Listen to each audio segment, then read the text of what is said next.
വിമാനയാത്രയ്ക്കിടെ യുവാവിന് ഹൃദയാഘാതമുണ്ടായി യുവാവ് മരിച്ചു. എറണാകുളം പുത്തൻമാലിക്കര സ്വദേശി മെബിൻ ടോമിയാണ് മരിച്ചത്. ഒമാനിൽ വെച്ചാണ് ഈ മരണം ഉണ്ടായത്. വിപിൻ സി വിജയൻ കൊച്ചിയിൽ നിന്ന് കൂടുതൽ വിവരങ്ങൾ നൽകാൻ ചേരുകയാണ്. വിപിൻ, പറയൂ.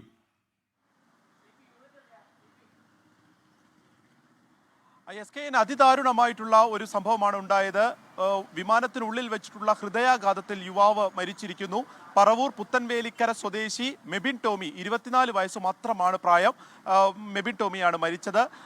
സ്ലൊവേനിയയിൽ ജോലി ചെയ്യുകയാണ്. ഏകദേശം ഒരു 2 വർഷത്തോളമായി മെബിൻ ടോമി. അപ്പോൾ ഇപ്പോൾ നാട്ടിലേക്ക് വന്നതായിരുന്നു അവധിക്ക്. അതിനുശേഷം തിരിച്ചു പോകുമ്പോൾ അത് കണക്ഷൻ ഫ്ലൈറ്റ് ആയിരുന്നു. ഒമാനിൽ നിന്ന് പിന്നീട് കണക്ഷൻ ഫ്ലൈറ്റ് ആയിരുന്നു. അപ്പോൾ ഒമാനിൽ നിന്ന് മറ്റൊരു വിമാനത്തിൽ കയറി യാത്ര തുടങ്ങുന്നതിന് തൊട്ട് മുൻപാണ് ഈ ഹൃദയാഘാതം ഉണ്ടായത്. അടിയന്തരമായി വിമാനം താഴെ ഇറക്കുകയും അവിടുത്തെ ഒമാനിലെ ആശുപത്രിയിലേക്ക് മാറ്റിയെന്നുണ്ടെങ്കിലും ജീവൻ രക്ഷിക്കാനായില്ല. ഇപ്പോൾ മൃതദേഹം പറവൂരിലെ നാട്ടിലെ വീട്ടിൽ എത്തിച്ചിട്ടുണ്ട്.